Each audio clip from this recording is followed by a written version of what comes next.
Hello दोस्तों। चलिए आज हम लोग हमारी उबंटू सीरीज को कंटिन्यू करते हैं। सो गाइज आज अपन लर्न करने वाले हैं एमवी कमांड के बारे में, राइट। सो थोड़ा सा पहले बात करते हैं कि एमवी कमांड क्या होता है। सो गाइज देखिए, आप कोई भी डेटा एक लोकेशन से दूसरे लोकेशन पे मूव करना चाहते हैं तो आप यूज कर सकते हैं एमवी कमांड, ठीक है। सो क्वेश्चन आया होगा या कंफ्यूजन आया होगा कि सर इससे पहले भी तो अपन ने सीपी कमांड देखा था, उसमें भी डेटा एक लोकेशन से दूसरे लोकेशन पे सेंड कर रहे थे, right. But guys CP command में क्या होता है, आपका डेटा सोर्स में भी रहता है और डेस्टिनेशन लोकेशन पे भी पहुंच जाता है। बट जब आप एमबी कमांड का यूज करते हैं तो आपका डेटा जो प्रीवियस लोकेशन है, जिसे हम सोर्स लोकेशन बोल रहे हैं, वहां से हट जाएगा और जो आपका डेस्टिनेशन लोकेशन होगा वहां पर अवेलेबल होता है, ठीक है। ये आपका ठीक वैसे ही होता है जैसे आप अपने विंडोज में कट और पेस्ट करते हैं। सपोज दैट मेरे पास एक फाइल है प्रोजेक्ट लिस्ट करके, इसको मैंने यहाँ से क्या किया, कट किया, राइट, और यहाँ पर आपने आके पेस्ट कर दिया, राइट। तो यहाँ पर देखो आ गया है, बट यहाँ से वो फाइल हट गई है, क्यों? क्योंकि आपने क्या कर दिया, इसको मूव कर दिया है, बोले तो कट पेस्ट कर दिया। तो सेम चीज आप लिनक्स में एमवी कमांड के थ्रू करते हैं। तो यहाँ पर सिंटेक्स क्या होता है एमवी कमांड का, सबसे पहले आती कमांड, फिर आता ऑप्शन, उसके बाद आता है आपका सोर्स एंड देन आता है गाइस डेस्टिनेशन, राइट। अब यहाँ पर एक क्वेश्चन और इंटरव्यूअर पूछता है कि क्या आप एमवी कमांड से किसी फाइल को रीनेम कर सकते हो? तो बिल्कुल कर सकते हैं। गाइज यहाँ पर ध्यान से सुनिएगा, एमवी कमांड के दो यूज केस होते हैं। पहला यूज केस क्या होता है, डेटा को मूव करने के लिए काम में लिया जाता है, चाहे वो आपकी फाइल हो या फोल्डर हो, आप दोनों को मूव कर सकते हो with the help of MV command. Second चीज, आप एमवी कमांड का यूज कर सकते हो फाइल को रीनेम या फोल्डर को रीनेम करने के लिए, ओके। अब क्वेश्चन आता है कि सर फाइल या फोल्डर का नेम जो है रीनेम कब होगा?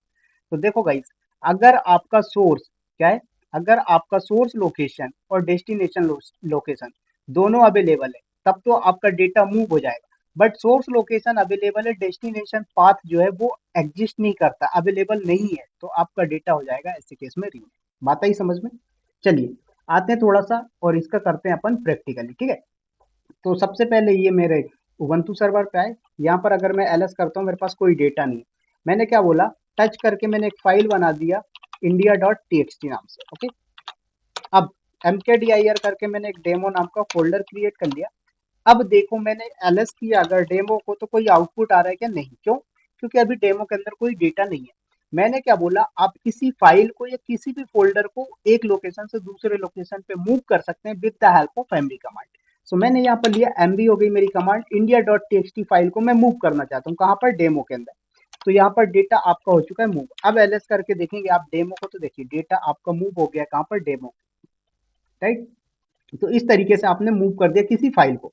सेम चीज यहाँ पर मैंने mkdir डेल नाम का एक फोल्डर बनाया और mkdir मैंने hp नाम का एक फोल्डर बनाया, राइट। अब आपने बोला कि सर क्या मैं डेल को hp के अंदर मूव कर सकता हूँ? बिल्कुल मूव कर सकते। कैसे? mb हो गई आपकी कमांड, डेल को मूव करना है कहाँ पर? hp के अंदर। ls करके देखो तो डेल गायब हो गया, बट ls करके देखेंगे आप hp, तो hp के अंदर डेल आ चुका है।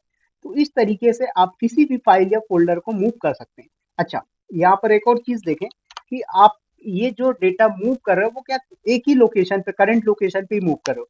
बट मैंने बोला सपोज यहाँ पर hp को मूव करना है मुझे कहाँ पर? स्लैश ईटीसी के अंदर। तो स्लैश करके ईटीसी के अंदर जाओ, यहाँ पर एच वाली सीरीज में देखो आप, क्या यहाँ पर hp नाम का फोल्डर दिख रहा है?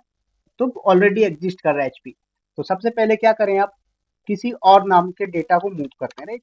सो मैं डेमो नाम के फोल्डर को मूव करता हूँ। तो एमबी हो गई कमांड, डेमो नाम का फोल्डर है, इसको मूव करना है कहाँ पर? स्लैश ईटीसी के अंदर। तो देखो क्या बोल रहा है, परमिशन डिनाय। आप डायरेक्ट ईटीसी के अंदर नहीं कर सकते, क्यों? आपको यूज करना पड़ेगा सूडो। तो यहाँ पर पासवर्ड दे देता हूँ मैं अपने सर्वर का। तो देखो अब ls करके देखो तो यहाँ से डेमो गायब हो गया, बट ls करके etc के अंदर देखोगे तो यहाँ पर आपको डेमो नाम का फोल्डर दिख जाएगा डी वाली सीरीज में, राइट। सो सी के बाद आपका डी वाली सीरीज दिख रहा है कहीं? ये देखें, तो ये डेमो नाम का डायरेक्टरी आपका etc के अंदर आ चुका है। तो इस तरीके से आप जो है तो मूव कर सकते हैं। अब बात करते हैं थोड़ा सा रीनेम करने की। क्या करने की? रीनेम। तो रीनेम करने के लिए क्या है, वही आपका देखो, सपोज दैट यहाँ पर एचपी नाम का फोल्डर है, अभी करंट लोकेशन में विवेक नाम का कोई फोल्डर नहीं है। आपने क्या बोला? एमबी करना, किसको? एचपी को। आपने बोला कहाँ मूव करना है? विवेक के अंदर। अब मैंने क्या बोला, विवेक अगर अवेलेबल है करंट लोकेशन में तो हो जाएगा कॉपी, सॉरी मूव। अगर नहीं अवेलेबल क्या होगा? रीनेम हो जाएगा। इंटर एलएस करके देखो तो एचपी के बदले क्या नेम से हो गया ये रीनेम। हाँ, आपका जो डेटा एचपी के अंदर था वो आपका इसी के अंदर रहेगा, विवेक के अंदर, बस नेम रीनेम हुआ है। देखो, तो एचपी के अंदर क्या, सॉरी, एचपी के अंदर क्या था, विवेक, तो आपने विवेक कर दिया। सॉरी सॉरी, एचपी के अंदर क्या था, डेल, तो आपने एचपी को रीनेम कर दिया विवेक में, तो विवेक के अंदर डेल एग्जिस्ट करता है, राइट। तो इस तरीके से आप डेटा को मूव और रीनेम कर सकते हो। अब गाइस, इसी तरीके से अगर आप किसी एक फाइल का डेटा दूसरी फाइल में मूव करना चाहते हो तो आप मूव कर सकते हैं। कैसे? मैंने वीआईएम किया, फाइल वन नाम से एक फाइल बनाया, ओके, जिसके अंदर मैंने लिख दिया this is my first file, right, और इस फाइल को अपन ने कर दिया सेव। फिर मैंने दूसरी फाइल बनाया फाइल टू नाम से, और मैंने लिखा this is my second file, right, इस फाइल को भी अपन ने कर दिया सेव। अब मैं कैट करके दिखाता हूँ फाइल वन, राइट, और फाइल टू, दोनों को अपन रीड करके देखते हैं। देखो, तो दोनों फाइलें आपके पास, फाइल फर्स्ट फाइल का डेटा फर्स्ट लाइन में, सेकंड फाइल का डेटा सेकंड लाइन में। अब मैंने क्या बोला कि अगर आप चाहते हैं फाइल वन का डेटा फाइल टू में मूव करना, कर सकते हो, बट जब आपका ये डेटा मूव हो जाएगा तो ये फाइल ऑटोमेटिक गायब हो जाएगी। क्यों? क्योंकि फिर ये फाइल के अंदर कोई कंटेंट ही नहीं रहा। देखो कैसे, एमबी की आपने फाइल वन को मूव करना है, कहाँ पर? आपने बोला फाइल टू के अंदर, ओके, कहाँ पर? फाइल टू के अंदर। तो यहाँ पर आप कर दीजिए इंटर, तो एलएस करके देखो, तो आपका डेटा गायब हो गया फाइल वन से। मतलब कहाँ पर आ गया डेटा? फाइल टू के अंदर आ चुका है। आप यहाँ पर देखेंगे फाइल टू के अंदर डेटा आपका आ चुका है, राइट। तो इस तरीके से कर सकते हैं। अच्छा, अब यहीं पर एक और चीज आपके पास ऑप्शन आता है ओवरराइट वाला। तो सपोज दैट मैंने यहाँ पर क्या किया, वीआईएम किया, न्यू फाइल नाम से एक फाइल बनाया, इस फाइल के अंदर लिखा मैंने this is my new file, okay, इस फाइल को सेव कर लिया। अब अगर आप डायरेक्ट, देखो इस केस में आपने मूव किया था तो आपसे क्या है, पूछता नहीं है, बट यहीं पर अगर आप मूव करना चाहते हो विथ वार्निंग के साथ, तो आप हाइफन आई ऑप्शन यूज कर सकते हैं। कैसे? मैंने बोला मेरा जो फाइल टू है इसका डेटा मूव करना है कहाँ पर, न्यू फाइल के अंदर, एंटर। देखो वार्निंग दे रहा है, पूछ रहा है कि आप ओवरराइट करना चाहते हो, अगर आप फिर भी यस करोगे तो डेटा को मूव कर देगा, अदरवाइज नहीं करेगा। तो मैंने लाइक यहाँ पर पहले कर दिया नो, तो देखो नहीं हुआ मूव, ओके, बट यहाँ पर जैसे ही मैं यस करूंगा तो मेरी फाइल क्या हो जाएगी, मूव। तो यहाँ पर कर दिया मैंने यस, और यहाँ पर एलएस करके देखो तो डेटा हो गया मूव। तो इस तरीके से आप मूव कर सकते हो। नेक्स्ट यहीं पर एक और ऑप्शन आता है गाइस, हाइफन यू वाला, जो अपन ने सीपी कमांड में भी लर्न किया, ओके। सपोज दैट मैंने क्या किया, यहाँ पर vim old डॉट टीएक्सटी नाम से एक फाइल बना रहा हूँ, राइट। सो मैंने लिखा this is old file, okay. उसके बाद मैंने फिर से vim किया, एक न्यू डॉट टीएक्सटी नाम से फाइल कॉन्फ़िगर किया, इसके अंदर अपन ने लिख दिया this is new file, right. इसको लिखा अपन ने, सेव करके बाहर आ गए। अब अपन को कैट करके देखना है किसको, ऑल डॉट टीएक्सटी को और न्यू डॉट टीएक्सटी को, सॉरी, राइट।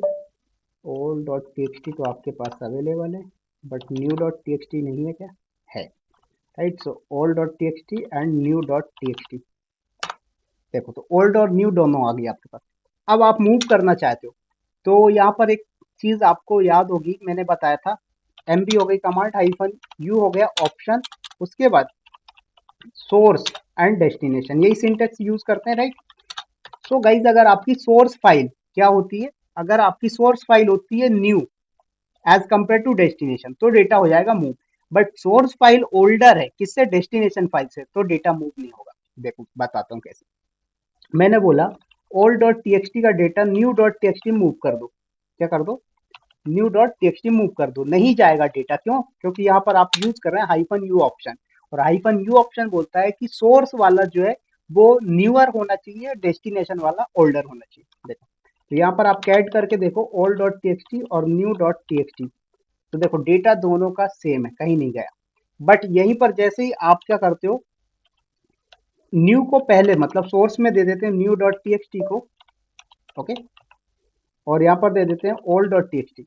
अब डेटा आपका गायब हो गया, मतलब एक जगह से दूसरे जगह चला गया। देखो, तो आप कैट करके देखो, new dot, sorry, new dot TXT नहीं, ओल्ड डॉट टीएक्सटी बचा आपके पास, राइट।